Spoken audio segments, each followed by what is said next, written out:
Salis Beat. Ranar tafiya fatin gora gani nan zango da na fice sai Jamila kuma ne ai ba suna na Jamila. Okay, ai that is how much kin san duk wata kyakkyawa za a iya kiranta Jamila. Haka ne.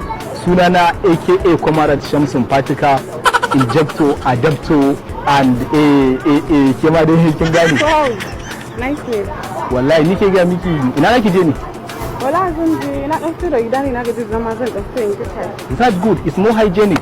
Ni ma nan kin ga na faka mota ta a can bakin titi. Wannan ce G-Wagon ce. Wallahi na faka na ce yana da kyau mutum ya dan ringa motsa jiki. Wallahi shine na dan fita ina dan tattakawa. Wallahi da shekaran jiya na dawo daga Istanbul. To jirgin ya riga da ya tashi to insha Allah gobe dad na zai turo man da private jet zan kuma. Gaskiya ka burge. No, to ga samun nan bai. Mu je za mu iya tattakin tare. Ba damuwa. Amma za ka siya min chocolate. No, chocolate kutan uku zan siya miki. Ina ne shagon? Nan bayan. To mu je zan siya miki chocolate.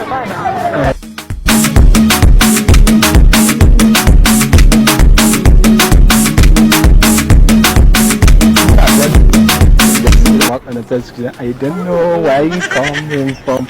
You know for me, I knew. I was like, Bashi kake bin shi? Bashi nake bisa niki ba san biyan bashi da iskan fatukan nan. To ai ga waye shi.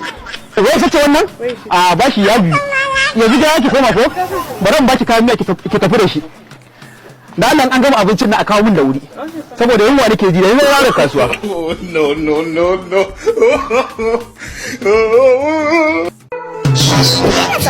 Sannan ku da